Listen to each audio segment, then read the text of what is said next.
왔어요. 와서 수요 예배 때 설교 한번 했어요. 너무 변함없이 따뜻한 모습이라서 너무나 좋고, 또 우리 존경하는 김종민 목사님 또 담당하시게 되셔서 더 따뜻한 교회가 될 줄 믿습니다. 말씀 소개해 주신 대로 일본에 간 지 한 18년 정도 됐고요. 신학대학을 이제 졸업하게 됐어요. 그리고 서울에 들어와서 공부도 하고, 그러면서 이제 전도사 때 온누리교회에 들어와서 청년부도 하다가 일본에 갔습니다. 여러분들 그런 거 아세요? 이슬람보다 더 어려운 곳이 일본이에요. 왜냐하면 일본은 또 역사적으로 우리하고 장애가 있기 때문에 이렇게 좀 신문에 좀 어려운 문제가 생기면 교회도 이렇게 좀 어려울 때가 있어요. 그래서 그러한 것들도 좀 감안해서, 그러나 일본 사람이나 한국 사람이나 또 거기 계시는 제1교포 분들이 또 좀 있어요. 또 다른 인종이라고 보셔야 돼요. 그리고 일본 분들하고 결혼하신 분들이 이제 많이 생겨요. 국제 결혼이 있고요. 뭐 이렇게 다 얘기해도 저희 교인이 애기들하고 합쳐서 한 5, 60명밖에 안 돼요. 저도 지금 요코하마라는 곳에 있다가 나고야로 간 지가 한 1년이 아직 안 됐는데요. 이렇게 앞으로 이제 한국도 그럴 것이고요. 한국이 한 10년 정도 일본의 그 상황을 늘 이렇게 따라가요. 그래서 점점 이렇게 소그룹화된다 그럴까요? 그리고 이렇게 잘라도 이렇게 좀 어떻게 충족이 안 되는 거죠. 다른 말로 다문화가 되고 모자이크와 같은 그러한 시대를 우리는 지금 살고 있습니다. 그런 것을 해체 시대라고 얘기하죠. 지금은 우리가 그동안 한 번도 경험해보지 못했던 그러한 시대를 지금 살고 있고, 그래서 사람들이 지금 되게 마음이 공허하고 어디로 가야 될지 모르는 상황에 있어요.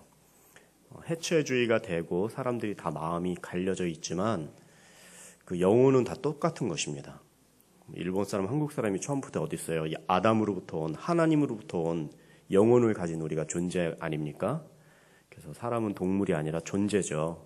그래서 그 사람들도 역사적인 배경으로 뭐 중국 사람, 한국 사람을 나누는 것이 아니라 그 영혼을 보고 대하는 것이죠. 또 목사도 설교를 할 때 무서워하거나 두려워하는 것이 아니라 이렇게 평범하게 앉아 있지만 그 마음이 외로우신 분들, 막 마음이 구멍이 이만해 갖고 바람이 막 휘휘 지나다니시는 분들, 그런 분들이 되게 많아요. 영혼은 똑같습니다. 그래서 영혼을 보고 설교해야 되고, 그 영혼이 이렇게 반응하고 있다는 것을 늘 알고, 그리고 그렇게 뭐 바람이 안 지나가시는 분들 계시겠지만 인생을 살다 보면 여러 가지 그러한 어려움들과 그 외로움들, 이런 다른 말로 영혼이 충족이 안 되실 때도 오거든요. 그래도 뭐 처음부터 결론을 내는 게 그렇습니다만, 영적인 존재라는 사실을 알고, 그 영적인 존재는 아무도 나를 채워줄 수 없어요. 하나님 외에는, 하나님 말씀 외에는. 오늘 세례 요한에 대해서 제가 여러분들하고 같이 나누려고 왔는데, 세례 요한이 설교하고 하나님 말씀을 선포할 때 사람들이 나온 거 아닙니까? 광야로. 그 사람들도 시대가 다르지만 그 해체된 마음, 그 뻥 뚫린 가슴이 너무나 외로워서 어떻게 할 수가 없기 때문에 광야로 간 거예요. 광야에 지금 가고 하나님의 말씀을 찾는 그런 사람들은 점점 메말라가고, 사람들은 점점 외로워지고 고독해져가는 그러한 해체주의를 살고 있는 것이죠. 목이 마른데 목이 마른 것조차를 모를 때가 이게 더 어려운 거거든요. 어떻게 얘기가 안 돼요. 그리고 이제는 그냥 그것을 감추고 그 딱정이가 된 그 벽에 붙어갖고 아예 나오질 않는 거예요. 오래된 그 딱정이. 아무리 알코올을 부어도 이게 한참 좀 부어놓고 이게 시간이 지나야지 이게 좀 다시 부풀어 올라서 좀 딱정이도 띄고 하는데, 너무 항아리 안에 살고 있는 거예요. 저는 평택 온누리교회에 성도님들, 또 이 시대를 우리가 같이 사는 그리스도인들로서 이러한 아주 위험에 직면한 시대를 살고 있다는 것을 우리가 깨닫고, 방법은 공동체밖에 없습니다. 제일 작은 공동체. 순에 들어가셔서 정말 힘든 얘기를 할 수 있어야 돼요. 그리고 자기의 외로움을 얘기할 수 있어야 돼요. 그리고 그런 사람들을 비판하지 말고 정말 있는 그대로 받아주고, 먼저 우리가 따뜻해져야지 외부에서 오셔도 이 공동체에 들어가고 싶다. 그리고 거기서 치유가 일어나요. 지금 뭐 가족들도 같이 핵가족 시대 아닙니까? 그러니까 만나기도 어렵지만 순 식구가, 이 교회가 진짜 그런 공동체가 돼야 돼요. 교회까지 왔는데 그것을 못하면 우리의 영혼이 더 메마르고 광야에서 살게 된다는 것이죠. 세례 요한이 제사장 가정에서 태어난 그런 사람입니다. 그런데 이 제사장이란 말은 당시에는 지금보다도 훨씬 더, 특히 지금은 유대인들 이스라엘에 가보셔도 그 한 20% 되는 그 검은 복장 입고 다니시는 그분들을 지금도 종교적으로 서포트를 해요. 경제보다 위에가 정치고, 정치보다 위에가 철학이고, 철학보다 그 위가 종교인데, 그 영적인 것들을 지금도 너무나 귀하게 생각하고 있는 거예요.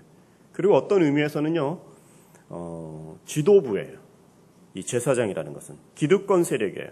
그냥 가만히 있어도 그냥 이렇게 뭐가 이렇게 보장이 되는. 그런데 왜 이 사람이, 이 세례 요한이 광야로 갔을까요? 영향력을 끼치려면 도시로 가야 되는데 왜 광야로 갔을까요? 내가 비전을 받고 사명을 받는 곳은 장소는 중요하지 않은 거예요. 광야라고 해서 주눅 들을 필요도 없고, 시골이라고 해서 중소도시나 무슨 뭐 더 열악한 곳이라고 해서 장소는 중요한 게 아니에요. 정말 내 안에 그 비전의 말씀, 하나님이 주시는 그 말씀으로 가득 차 있으면 그 사명과 비전에 꽉 찬 사람은 외롭지 않고, 오히려 사람들이 그 가슴이 뚫린 이 갈 바 모르는 사람들이 오히려 그 사람을 찾아가게 돼 있는 것이죠. 근데 중요한 것은 나한테 그러한 영성이 있느냐가 중요하죠. 저는 우리 온누리 교회가 너무나 훌륭한 교회라고 믿습니다. 사람은 말씀과 기도로만 변하지 않습니까? 거기에 일본 사람, 한국 사람 뭐 차이가 없어요. 그냥 구분을 해놓지만, 근데 사람이 잘하는 것은 말씀과 기도, 이거로만 바뀌어요. 이게 예배예요. 그래서 정말 그 말씀으로, 이 말씀으로 꽉 찬 이 세례 요한이 광야에 메시지를 들고 나가죠. 첫 번째 메시지는 오늘 2절에 보니까 그 천국의 메시지를 하는 거죠. 한번 2절 같이 한번 읽어볼까요? 시작. 말했습니다. 회개하라. 하늘나라가 가까이 왔다. 하늘나라, 천국의 메시지죠.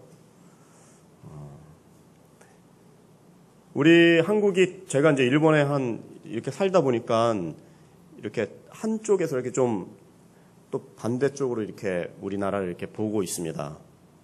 근데 우리 한국의 기독교가, 아니 우리의 이 교회가 이 무섭다고 생각하는 게, 이러면 안 된다고 생각하는 게 그 이원론적으로 되는 거예요. 그러니까 신앙 따로, 교회 따로, 세상 따로, 교회 따로, 교회 안에서만 이렇게 삶을 살고 또 세상에 나가선. 근데 그 어떻게 보면 자기가 힘이 없고 영성이 부족하니까 그래도 위로를 받으려고 나오시는 건 아는데, 이제 거기서 더 우리가 업그레이드를 돼야 되는 거예요. 그렇게 돼버리면 세상하고 교회하고 틀린 게 없고, 교회도 그러한 동일한 생각이 들어오면 결과적으로 어려움을 당하는 게 우리거든요.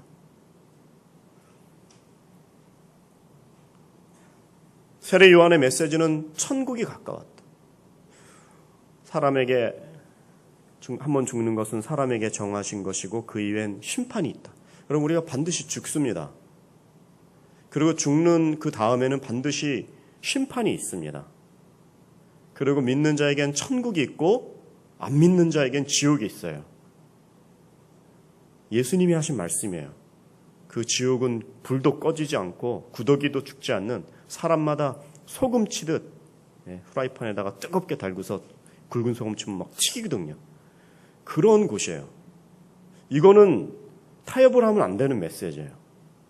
이 세상에서 좀 잘 살고 못 살고, 외롭고 뭐 좀 훌륭하고 성공하고, 가방끈이 길고 짧고, 그것도 여기서 영향력을 위해서 잘 해야겠죠. 그러나 근본적인 메시지는 사람은 죽고 그 이후에는 심판이 있는데 우리 예수 믿는 사람들에겐 믿은 이후에 천국이 있다는 사실이에요. 반대로 지옥이 있다는 거예요. 이게 큰 메시지예요. 그걸 모르는 사람이 어디 있어요. 근데 그것을 그냥 이렇게 이원론적으로 생각하면 천국이 있다. 이게 아니라는 거예요. 진짜 여기에서 그것이 갈려지는 거예요. 천국과 지옥이.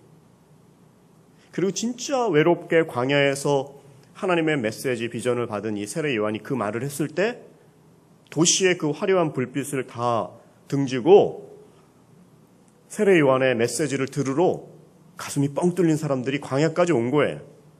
지금 그러니까 메시지가 필요한 시대예요. 계속 듣고 뭐 유튜브에 얼마나 많은 정보가 있습니까? 그래서 그걸 아무리 들어도 그건 그냥 영화 보고 끝나는 것처럼 똑같은 거예요. 그래서 하나님의 말씀 우리의 영혼을 파는 것이고 그 영혼을 변화시키는 거예요. 그러니까 이게 진리라는 걸 알고 천국에 대해서 그 천국에 대한 하늘나라에 대한 메시지를 그렇다더라가 아니라 내 것으로 자기 것으로 거기에 불필요한 걸 다 잘라야 돼요.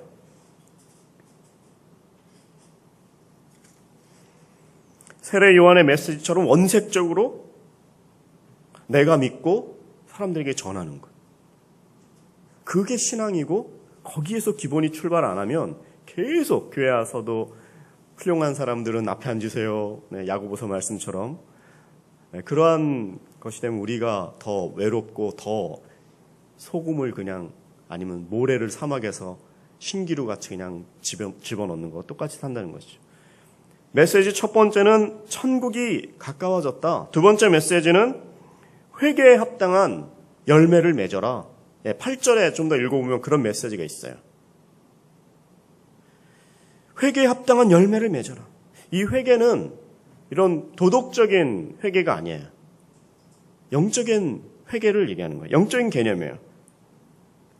도둑질을 했느냐, 무슨 뭐 행실이 바르냐, 바르지 않느냐가 아니라 하나님과 영적인 관계 회복을 했네요. 그러니까 근본적인 우리가 큐티하고 1대1하고 예배드리는 그 모든 것은 하나님과의 영적인 관계 때문에 하는 거잖아요.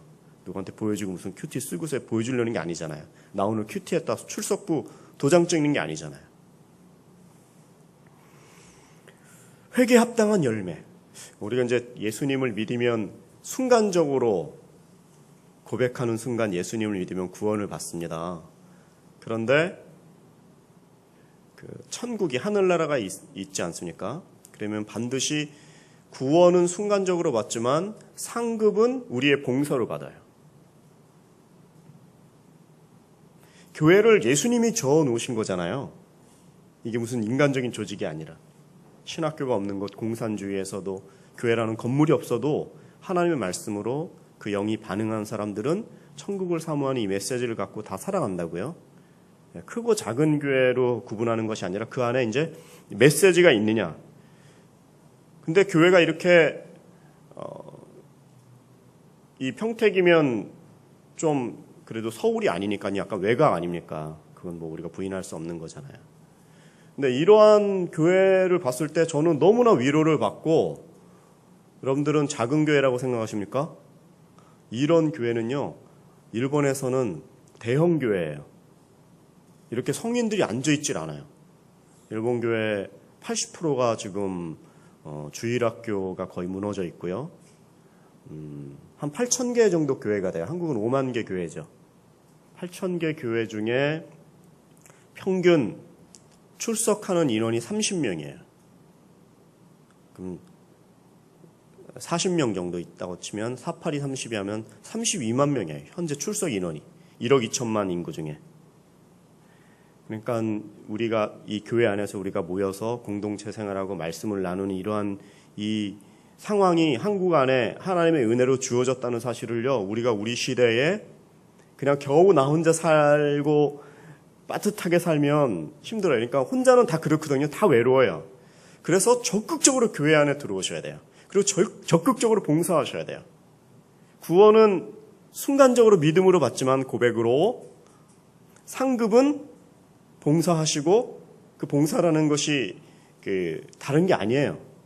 교회가 이렇게 영상을 보여드리고 광고를 하고 성가대를 모집하고 이런 세션을 모집하고 각 순장님이 되시고 이런 모든 부분에요.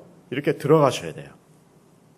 그게 곧 자기를 지키는 거예요. 그게 교회를 지키고 공동체를 지키는 거예요. 아까도 해체주의라고 얘기했지만 사탄이 제일 좋아하는 게 깨버리는 거예요.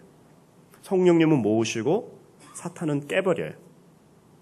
지금 그러한 시대에 살고 있고 일본은 그런 걸 맛도 못 봤고 일본에서 이렇게 있다가 와서 이런 모임과 예배를 볼 때 이게 얼마나 귀하고 또 영적인 일인지를 스스로 알아야 되고 자칫하면 그런 위기에 이미 위기에 들어가 있어요. 우리가 다 지금 큰일 났다고만 하지 거기에 대한 대안도 없고 대안이 뭐냐고요.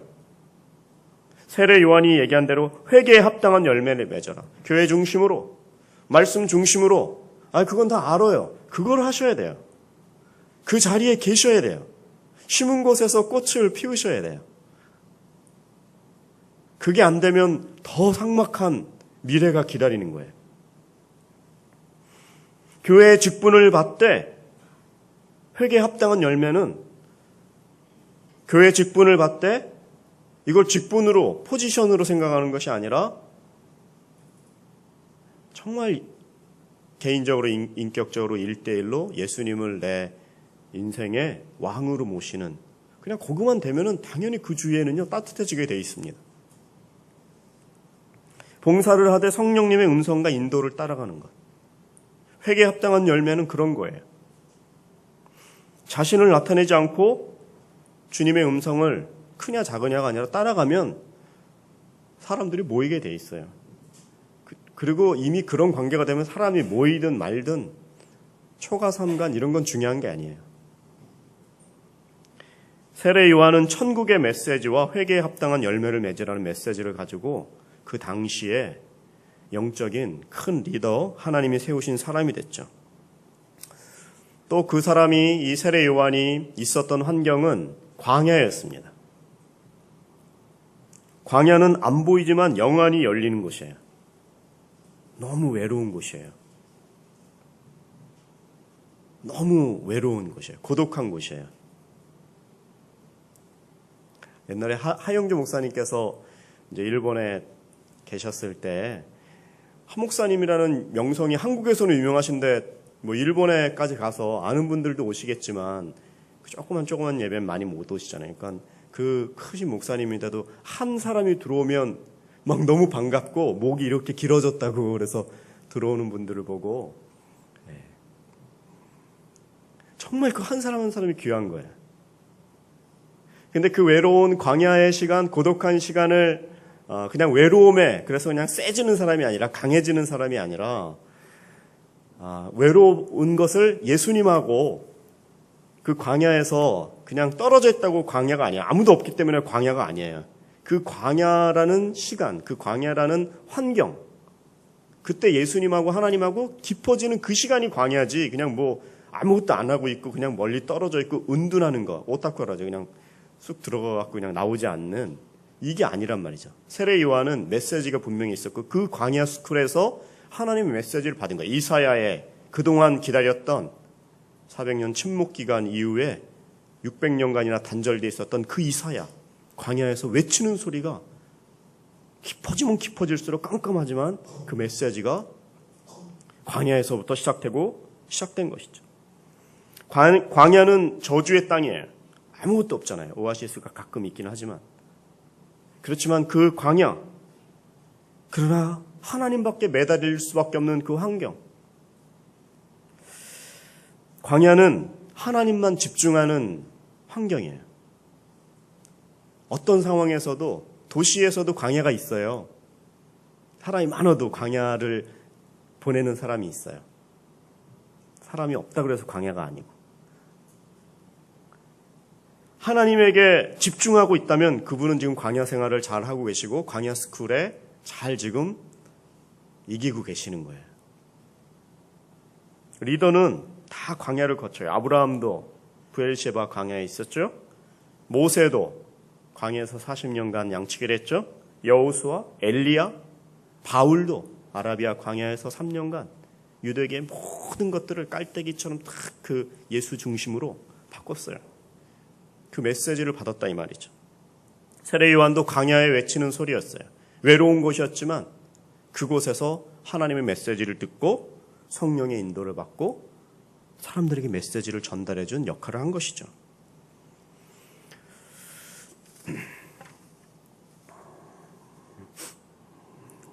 일본에 있다 보니까 외로운 것 같아요. 저도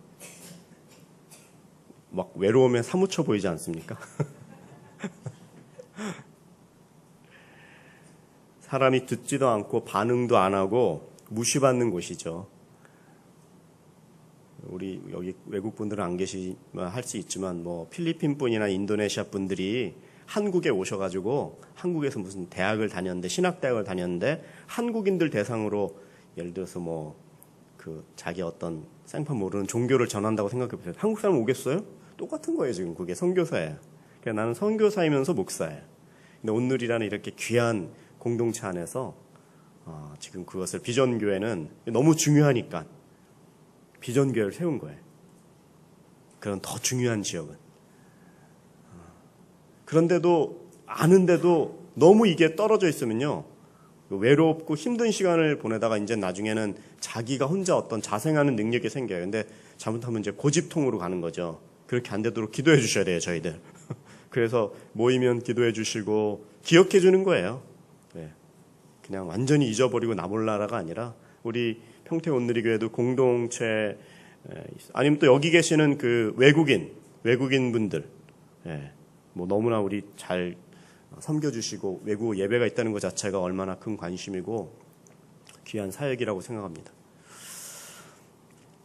외로운 곳이 광야예요. 외롭고 세례 요한의 이 시대도 마찬가지고 지금 시대도 외롭기 때문에 진짜가 필요하고 그게 남에게서 듣는 게 아니라 광야 스쿨 안에 있으면 내가 그 사람이 되는 거예요. 신학교를 졸업해야지 그 일을 하는 게 아니에요. 예수님하고 그 시간을 그리고 내가 포지션으로 무슨 뭐 안수를 받고 그때부터 시작되는 게 아니에요. 그 광야에 계시고 진짜 그때 하나님과 가까이 계시면 사람들이 몰릴 수밖에 없어요. 사람들은 딴 거 없어요. 그 메시지를 듣고 싶어요. 하나님의 말씀을. 그냥 광야의 환경만 만들어 놓고 떨어져만 있으면 그건 수도원이라고 그러죠. 그냥 사막에 아무것도 없는데 수도원만 덩그러니 하나 있는 거. 그거를 뭐 몇백 년 유지했다. 이런 게 아니라 환경이 아니라 정말 그 메시지를 갖는 그 광야. 여러분들은 광야가 있습니까? 또 나의 자녀들에게 이 광야를 제공해 줘야 돼요. 애들을 공부 잘 시키고 훌륭하게 해야죠. 그러나 가외시키고 이런 학원 보내는 것만큼 영적인 그 광야를 만들어줘야 돼요. 그건 부모님 탓이에요. 10살 전까지 아기가 다치면 그거는 특히 그 한두 살 때는 모르잖아요. 그러니까 그럴 때 다치는 건 다 부모님 책임이라고 얘기하잖아요. 그러니까 10살 밑에 아직까지 이성이 발달하기 전까지는 정말 과외하는 마음으로 거기 한 10분의 1 정도 그냥 일주일에 무슨 뭐 하나 취미로 피아노나 무슨 수영 보내는 것처럼 일주일에 한 번만이라도 그 아이에게 그러한 환경을 생각하고 광야를 만들어주겠다는 것은 부모의 책임이라는 거예요. 선교지가 다른 데가 선교지가 아니에요. 우리 다음 세대가 우리의 선교지예요. 그러면 다 메말라 버려서 다음 세대가 없는 거예요. 우리한테 지금.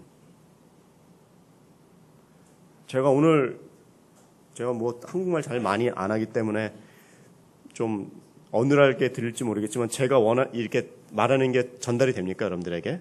이 긴장감이 갈 수 있다면 이게 맞는 말이에요. 지금 긴장감이 가셔야 돼요.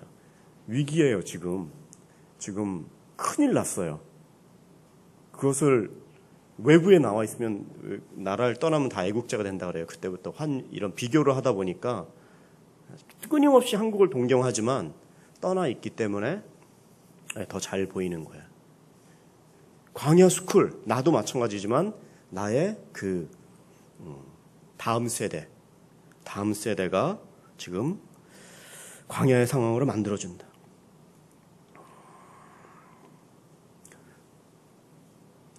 세례 요한은 그의 사역 중에서 제일 큰 위기를 맞이하고 결국에는 죽습니다. 이분이 광야에서 그 메시지를 전하고 사람들이 구름대같이 몰려오고 사람들이 추종하기 시작했을 때에 정치적으로 연루가 되어서 감옥에 들어가지 않습니까? 감옥에 들어가서 죽습니다. 근데 뭐가 위기냐? 아무리 그렇게 사람들이 모이고 훌륭하고 떠받들어주고 막 그 리더라고 얘기해주지만 감옥에 들어가면 이제 회의감이 드는 거죠. 사람은 다 약해요. 다 잘 나갈 것 같고 건강할 것 같고 무슨 뭐 돈이 있을 것 같고 하지만 다 그런 어려움에 빠질 때가 있지 않습니까? 이분이 감옥에 들어갔을 때 제자들을 예수님에게 보냈어요. 오실 그 이가 당신입니까? 만약에 맞다면 내가 죽어도 괜찮지만 아니라면 이게 내가 뭡니까? 이거 개죽음 당하는 거지. 근데 거기서 예수님께서 내가 메시아다 이렇게 얘기 안 하시고 이사야의 말씀을 하지 않습니까? 앉은 뱅이가 일어난다. 소경이 눈을 뜬다. 귀머거리가 들린다. 그 메시아가 오시면 하는 그 증거거든요. 그걸 보고 그분은 깨끗하게 죽었어요.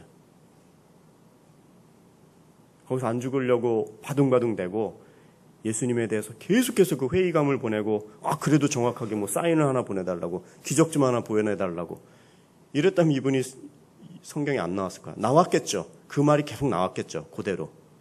그만큼 인간이 약하지만 광야를 경험한 그 이사야의 메시지 신약을 깨우고 신들매조차도 신발끈을 풀 수도 없는 존재라는 그 정말 하나님 앞에 예수님 앞에 겸손한 자세를 광야 스쿨을 있었기 때문에 이분이 그것을 이기고 죽을 수 있던 거죠.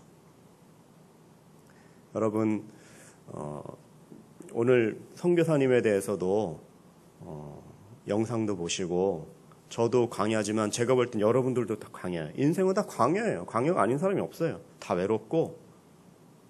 근데 외로우니까 어떡하냐고요. 외로우니까 무리해서 떠나지 마세요. 흩어지지 마세요. 무슨 대단한 걸 요구하는 게 아니에요. 예수님 믿고 말씀대로 한 사람 한 사람이 자기의 자리에서 공동체와 순원해 그리고 작은 알아주지 않고 알아주고 이거는 기준이 아닙니다. 그것을 다 하나님이 보시고 원색적인 메시지를 가지고 이 시대를 살면 내가 살고 내 자녀가 살고 우리 순이 살고 공동체가 살고 교회가 살고